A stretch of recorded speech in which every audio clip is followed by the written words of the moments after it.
एक हैं, लड़ते अलग अलग नजर आते हैं। सीएम फेस को लेकर तनातनी यहां पर भी बरकरार दिख रही है। ऐसे में राजीव, ये बिहार की कुछ राजनीति इस बार कुछ बदलती हुई सी अलग सी नहीं दिख रही है। जो क्षेत्रीय राजनीतियां राष्ट्रीय पार्टियों पर हावी नजर आती थी, उनकी बाहें मरोड़ती नजर आती थी, इस बार ऐसा लग रहा है कि दांव ये उल्टा चल पड़ा है। कांग्रेस है लगातार आरजेडी पर भारी होने की कोशिश कर रही है। राहुल गांधी, कन्हैया कुमार, पप्पू यादव जिस तरह से मैदान में उतरे हुए हैं, उधर जेडीयू का भी कमोपेश वही हाल दिख रहा है। वक्फ संशोधन बिल को लेकर अपनी लाइन पर ले आई ना जेडीयू को बीजेपी।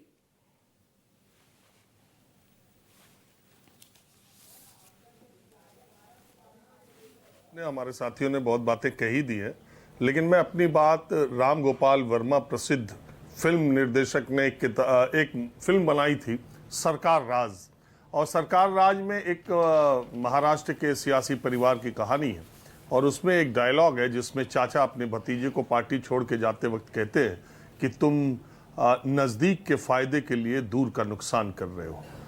तो भतीजे ने उस पर जवाब दिया कि नहीं, मैं दूर के फायदे के लिए नज़दीक का नुकसान कर रहा हूँ।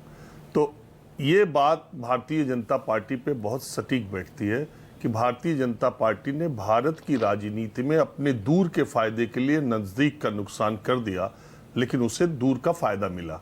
अब पहला आपको भारत में गठबंधन की ऐसी परिस्थितियां बहुत कम या नहीं ही देखने को मिलेंगी, बहुत कम मिलेंगी। हालांकि यहाँ तो निर्दलीय भी मुख्यमंत्री हो चुका है, लेकिन एक बड़ी पार्टी जिसकी सदस्य संख्या तकरीबन 2 गुने के आसपास हो, वो छोटी पार्टी को चीफ मिनिस्टर बनाए और उसके बाद आने वाले चुनाव में उसका खुद का मुख्यमंत्री बने, और उसके लिए 2-2.5 साल का इंतजार करे। महाराष्ट्र की घटना आपके सामने। नीतीश कुमार को भी पिछली बार आधी के करीब, आधी से थोड़े से ज्यादा होने के बावजूद बीजेपी ने मुख्यमंत्री बना के 5 साल का इंतजार किया है, जबकि उसे अब ऐसा लगता है, हालांकि सीटों के बंटवारे में अभी भी इस बात पर बहुत संशय है कि इतनी सीटें बीजेपी को कभी भी बिहार में मिल सकती हैं अभी के मौजूदा हालात में, जिसमें वो अकेले दम पे अपनी सरकार बना ले, लेकिन बड़ी पार्टी बन करके उसका मुख्यमंत्री बन जाए, मुझे लगता है कि बीजेपी की ये पहली प्रायोरिटी होगी। और ये कहीं से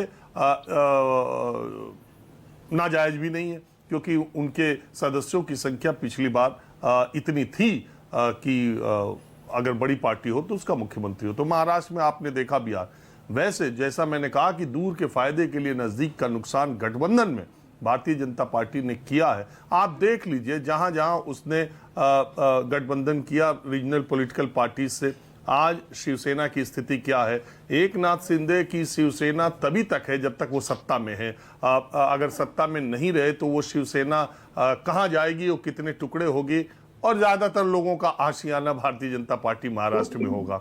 आप देखिए हरियाणा में आईएनएलडी के का क्या हश्र हुआ, जो उन्होंने दुष्यंत चौटाला की पार्टी थी, बीजेपी ने उनके साथ समझौता किया। दिल्ली में आए थे लोकसभा की सीट मांगने, वहां सरकार बदल दी और उसके बाद चुनाव हुआ। आज वो कहां पे है दुष्यंत चौटाला, और बीजेपी सबसे बड़ी पार्टी के तौर पर हरियाणा में है। आप पंजाब में देख लीजिए, आप जेडीयू का हश्र तो मैं नहीं कहूंगा, हालात बीजेपी बिहार में क्या है आप देख लीजिए। तो जहां जहां बीजेपी गठबंधन करती है, वहां वहां वो अपना विस्तार करती है, वो वेट तो करती है, नजदीक का नुकसान तो करती है, लेकिन उसको दूर का फायदा होता है। अभी तक की अगर आप विश्लेषण करें, समीक्षा करें, तो ये हुआ।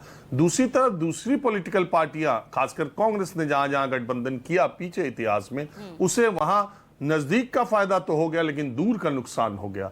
आज बिहार में पिछले चुनाव में 144 सीटों पर मुझे लगता है कि आरजेडी लड़ी थी, और 70 सीटें मिली थी कांग्रेस को।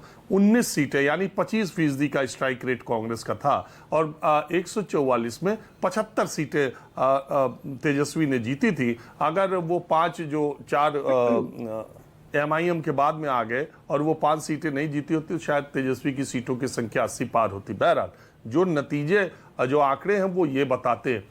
तो इस स्थिति में अभी स्ट्राइक रेट की बात बहुत कांग्रेसी कर रहे हैं कि उनका पिछले चुनाव में 9 लोकसभा सीटें उनको मिली थी, उनको 3 लोकसभा जीते, जबकि तेजस्वी 23 पर लड़े और वो 4 पे जीते, तो स्ट्राइक रेट कांग्रेस पार्टी का अच्छा। इस लिहाज से तो सीपीआई-एमएल को 3 सीटें मिली, उसने 2 जीता है, तो सबसे ज्यादा सीपीआई-एमएल का स्ट्राइक रेट है। और सीपीआई-एमएल इस गठबंधन में अपनी सीटों की संख्या बढ़ाने के लिए पुरजोर कोशिश करेगा। एक पॉकेट विशेष में उसका एक बिहार में अभी भी प्रभाव है। तो बात यह है कि तेजस्वी यादव को मुख्यमंत्री के तौर पर इंडिया गठबंधन प्रोजेक्ट न करे, ये इंडिया गठबंधन की आपस की रणनीति की बात है।